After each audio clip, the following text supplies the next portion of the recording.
Muy buenas tardes. Quien les habla en esta oportunidad es la licenciada Seida Guayos Infante,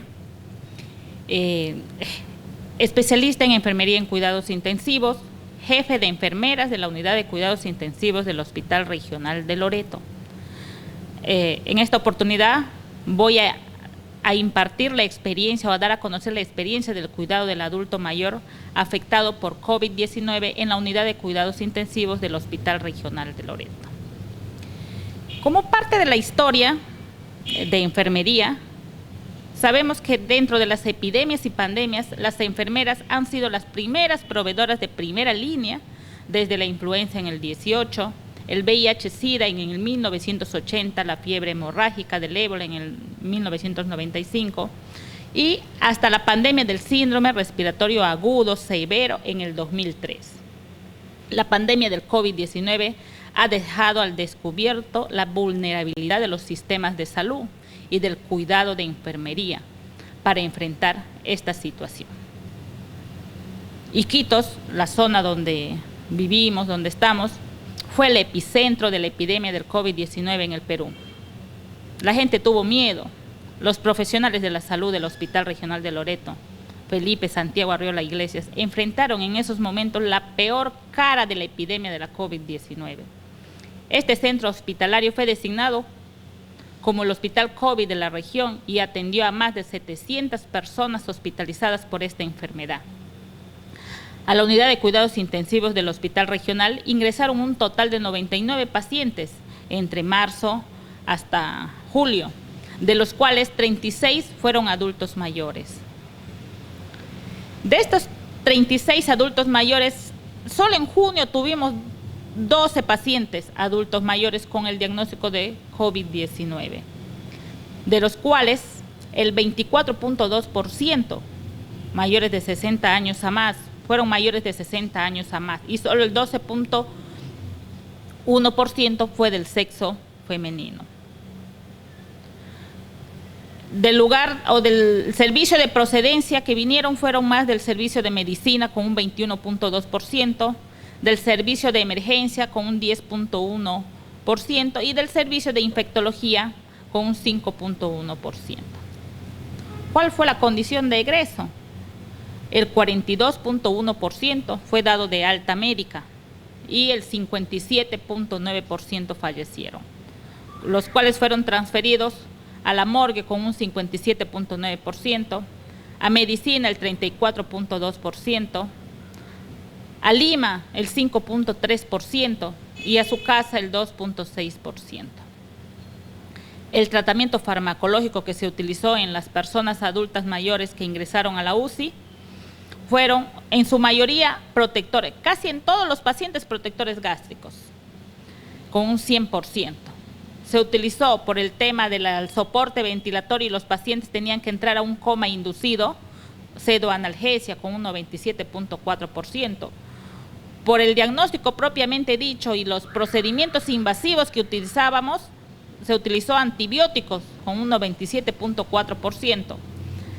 Un 84.2% utilizó inhaladores, un 78.9% utilizó anticoagulantes, como también utilizamos corticoides, antiparasitarios y algunos pacientes más sépticos se utilizaron inotrópicos con un 13.2%. Los procedimientos más utilizados en la unidad de cuidados intensivos del Hospital Regional fue la intubación endotraqueal, seguido del soporte ventilatorio, más otros dispositivos invasivos como el catéter venoso central, sonda Foley, sonda nasogástrica y línea arterial, que se utilizó en un 39.5%.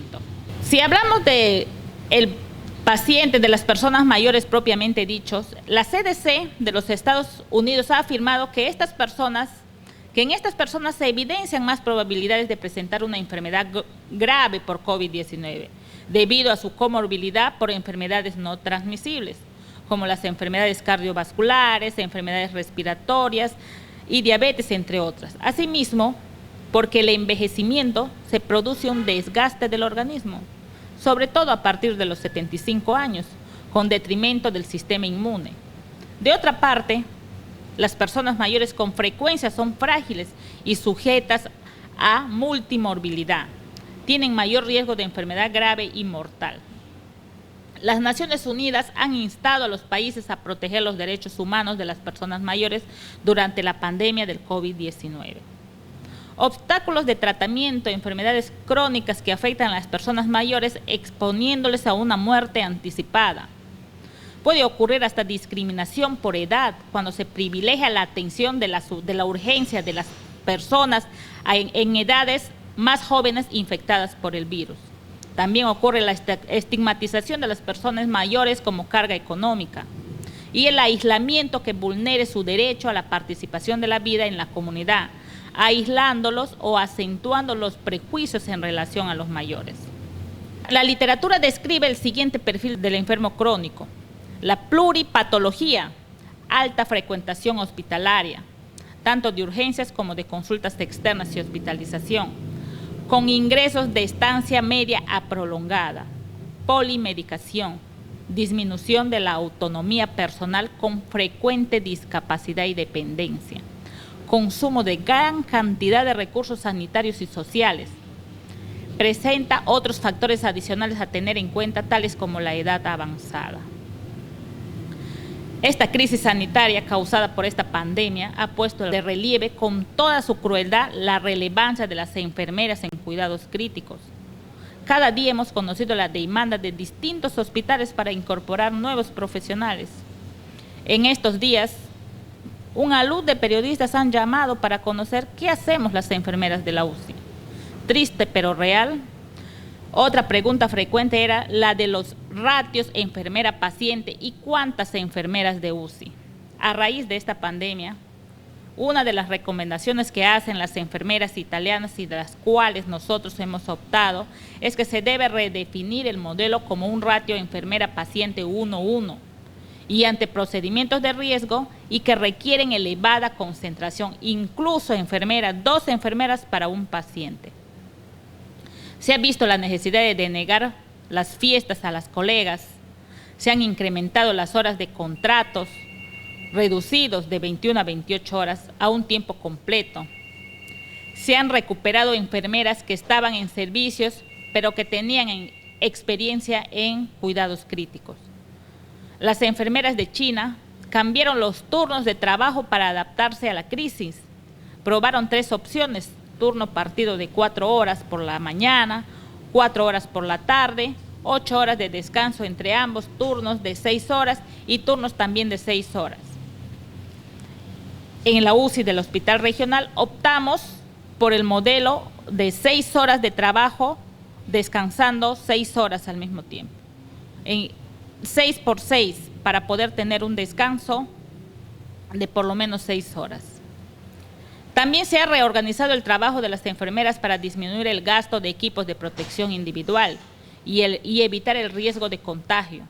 Se han revisado muchos procedimientos para ver el grado de exposición y en función del riesgo adaptar el equipo de protección individual necesario. Dentro de los modelos de cuidados de enfermería en las pandemias infecciosas, se ha descrito que la atención de enfermería necesaria durante una pandemia es multidimensional. Plantean un modelo de cuidado desde el marco social ecológico de Laundrie y Michael en el 2009, orientado a los sistemas en términos de estructura y procesos, mostrando la interacción dinámica de las personas con su entorno a través del tiempo y el espacio. En este modelo, las personas se presentan en el centro, rodeadas por 4 estratos concéntricos que representan a los receptores del cuidado durante las pandemias. Morgit nos habla cómo enfermería se centra en la salud, centrada en el problema actual y de riesgo. Considera que este modelo es útil para comprender la pandemia actual, porque resalta la facilidad de la propagación de este virus a través de los círculos concéntricos que representan grupos de individuos. Los diagnósticos más comunes que utilizamos en los cuidados de enfermería de esta enfermedad COVID-19 hemos encontrado la protección ineficaz relacionada con la incapacidad de protección contra un agente infeccioso. Es evidenciado por tos, escalofrío y fatiga y la presencia de tos. La hipertermia relacionada con un proceso infeccioso evidenciado por la piel caliente. patrón respiratorio ineficaz, pacientes que recién ingresan y que todavía no son ingresados a soporte ventilatorio, el cual está relacionado con el dolor y la fatiga evidenciada por la disnea. Y a los pacientes que ya ingresan a soporte ventilatorio, tenemos el diagnóstico de deterioro del intercambio gaseoso relacionado con el equilibrio ventilo-perfusión, manifestado por disnea, somnolencia, agitación, hipercapnia, hipoxemia.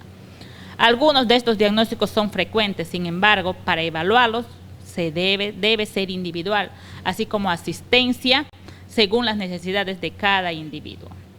Dentro de los cuidados de enfermería se realizó una revisión integrativa con el objetivo de identificar la mayor evidencia científica para la elaboración de una guía de cuidados de enfermería antes y durante el posicionamiento del decúbito prono a usuarios hospitalizados en UCI con diagnóstico del ARS en consideración a la pandemia. Se destacan las acciones antes de la maniobra de pronación y los cuidados de enfermería durante el tiempo de posicionamiento de la persona en decúbito prono en las unidades de cuidados intensivos. Se efectuó una revisión sistemática con el objetivo de realizar un mapeado de evidencias científicas en cuidados enfermeros, dirigidos a controlar infecciones por coronavirus. Dentro de las recomendaciones que podríamos dar, que el intercambio del aire en las habitaciones como medida para reducir el riesgo de contagio entre pacientes, el refuerzo de medidas en unidades de cuidados intensivos, el seguimiento de contactos de casos positivos y una adecuada formación de los profesionales. La salud no es todo, pero sin salud todo es nada. Muchísimas gracias.